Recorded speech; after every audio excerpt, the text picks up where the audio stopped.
ಶ್ರೀ ಗುರುಭ್ಯೋ ನಮಃ. ಹರಿ ಓಂ. ವೀರಭದ್ರೇಶ್ವರ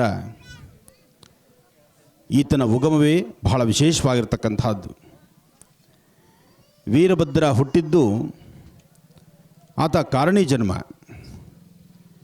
ವೀರಭದ್ರ ಶಿವನ ಪುತ್ರನಾಗೂ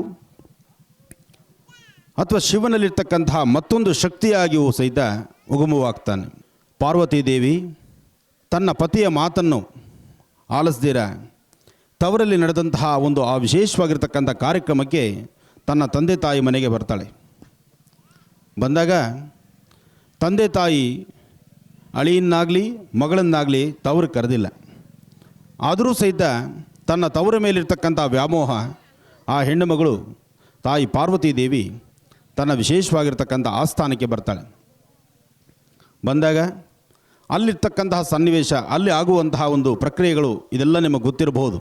ತವರಿಗೆ ಬರ್ತಕ್ಕಂತಹ ದೇವಿನ ಯಾರೂ ಸಹಿತ ಬರಮಾಡ್ಕೊಳ್ಳೋದಿಲ್ಲ.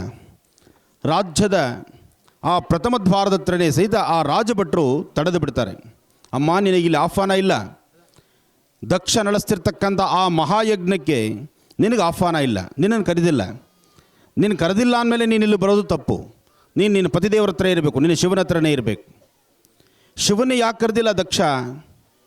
ಶಿವನಿಗೆ ಆಸ್ತಿ ಇಲ್ಲ, ಅಂತಸ್ತಿಲ್ಲ, ಅಲಂಕಾರದ ಒಡವೆ ಇಲ್ಲ, ಮೈ ತುಂಬ ಚರ್ಮಾಂಬರ ಭಸ್ಮಾಂಬರದರ ನಾಗ ಅಂದರೆ ಸರ್ಪಗಳನ್ನು ಸುತ್ತಕೊಂಡಿದ್ದಾನೆ, ಸ್ಮಶಾನವಾಸಿಯಾಗಿದ್ದಾನೆ.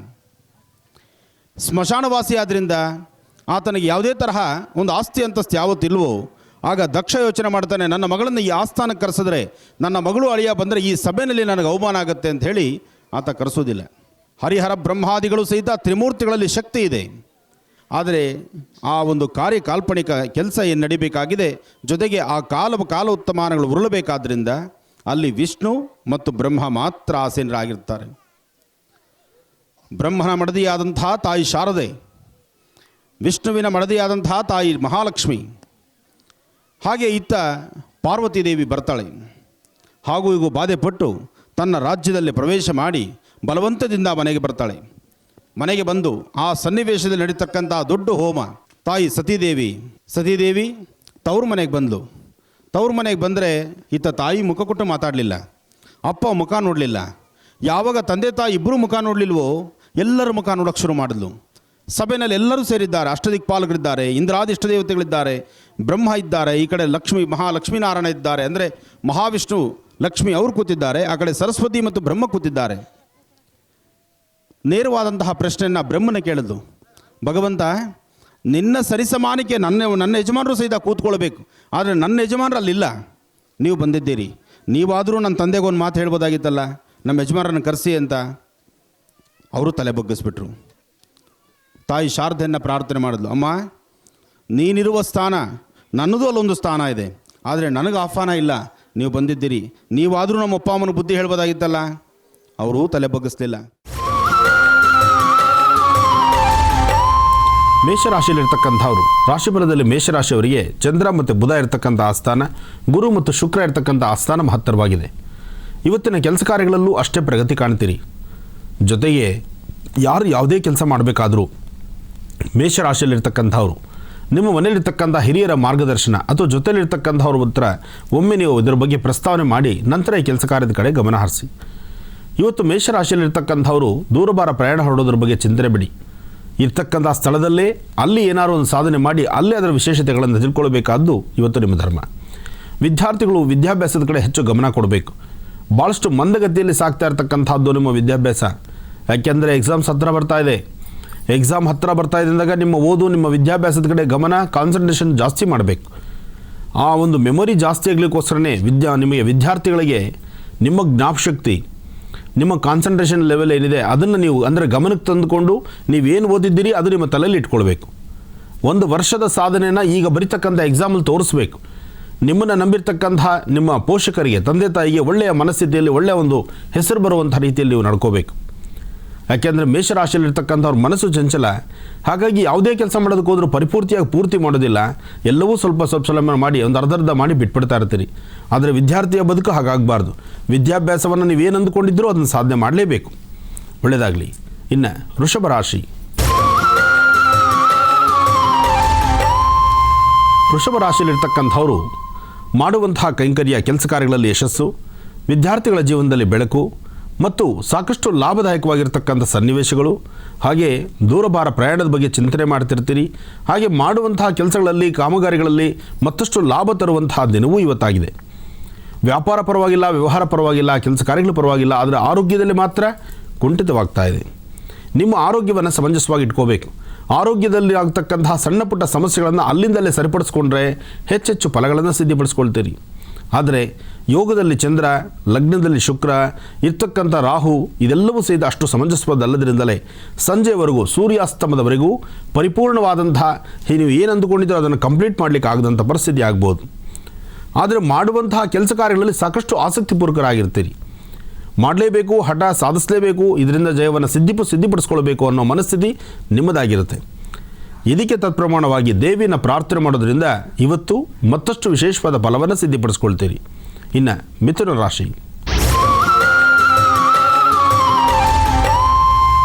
ಮಿಥುನ ರಾಶಿಯಲ್ಲಿರ್ತಕ್ಕಂಥವರು ರಾಶಿ ನಕ್ಷತ್ರಚಾರ ಪ್ರಕಾರ ಯೋಗದಲ್ಲಿ ಬುಧ, ಲಗ್ನದಲ್ಲಿ ಚಂದ್ರ. ಆರ್ಥಿಕ ಪರಿಸ್ಥಿತಿ, ಹಣಕಾಸಿನ ವಿಚಾರ, ವ್ಯವಹಾರಗಳು, ಕೆಲಸ ಕಾರ್ಯಗಳು ಎಲ್ಲವುದರಲ್ಲೂ ಪ್ರಗತಿ ಇದೆ. ಹಾಗೆ ನೂತನವಾಗಿ ಹೊಸದಾಗಿ ಮಾಡಬೇಕಾಗಿರ್ತಕ್ಕಂತಹ ಮಾಡುವಂತಹ ಕೆಲಸ ಕಾರ್ಯಗಳಲ್ಲೂ ಸಾಕಷ್ಟು ಆಸಕ್ತಿಪೂರ್ವಕರಾಗಿರ್ತೀರಿ. ಹಾಗೆ ನಿಮ್ಮ ವೃತ್ತಿ ಧರ್ಮದಲ್ಲಿ ತಾವು ಅಭಿವೃದ್ಧಿಯನ್ನು ಕಾಣಲಿಕ್ಕಾಗಿ ಸಿದ್ಧಿ ಗಣಪತಿನ ಆರಾಧನೆ ಮಾಡುವಂಥದ್ದು, ಸಾಂಬ ಸದಾಶಿವನ ಪೂಜಿಸ್ತಕ್ಕಂಥದ್ದು, ಕಪ್ಪು ಬಣ್ಣದ ಆಕಳಿಗೆ ಹಣ್ಣು ಹಂಪಲು ಕೊಡ್ತಕ್ಕಂಥದ್ದು, ಈ ಪ್ರಕಾರ ಮಾಡೋದರಿಂದ ಮತ್ತಷ್ಟು ಲಾಭವನ್ನು ಕಾಣ್ತೀರಿ. ಇದರೊಂದಿಗೆ ಓಂ ನಮಃ ಶಿವಾಯ ಎಂಬತಕ್ಕಂತಹ ಶಿವಮಂತ್ರವನ್ನು ನಿರಂತರವಾಗಿ ಪಠನೆ ಮಾಡಿ. ಓಂ ನಮಃ ಶಿವಾಯ ಎಂಬತಕ್ಕಂಥ ಶಿವಮಂತ್ರವನ್ನು ಪಠನೆ ಮಾಡೋದರಿಂದಲೂ ಸಾಕಷ್ಟು ಲಾಭದಾಯಕವಾಗಿರ್ತಕ್ಕಂಥದ್ದು ಮಿಥುನ ರಾಶಿಯವರಿಗೆ. ಹಾಗೆ ಮಿಥುನ ರಾಶಿಯಲ್ಲಿರ್ತಕ್ಕಂಥವ್ರು ನೀವು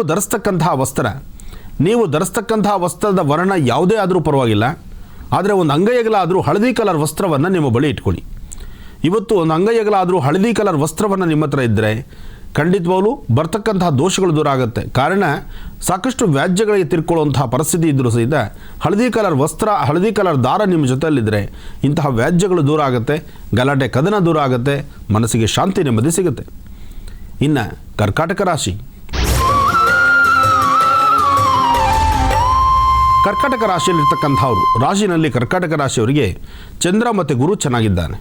ಗುರುವಿನ ಅನುಗ್ರಹ ಇದೆ, ಕೆಲಸ ಕಾರ್ಯಗಳಲ್ಲಿ ಪ್ರಗತಿ ಇದೆ, ಆರ್ಥಿಕ ಪರಿಸ್ಥಿತಿ ಲಾಭ ಇದೆ, ಮಾಡುವಂತಹ ಕೈಂಕರ್ಯಗಳಲ್ಲಿ ಹೆಚ್ಚೆಚ್ಚು ಪ್ರಗತಿ ಇದೆ. ಭೂಮಿನೇ ನಂಬಿ ಕೆಲಸ ಮಾಡ್ತಕ್ಕಂಥವ್ರಾಗಲಿ, ರೈತರಾಗಲಿ ಅಥವಾ ರಿಯಲ್ ಎಸ್ಟೇಟ್ ಉದ್ಯಮಿಗಳಾಗಲಿ ನಿಮ್ಮಲ್ಲಿ ಸಾಕಷ್ಟು ಅಭಿವೃದ್ಧಿ ಕಾಣುವಂತಹ ಪರಿಸ್ಥಿತಿ ನಿಮ್ಮ ಕೆಲಸ ಕಾರ್ಯಗಳಲ್ಲಿ ಇದೆ.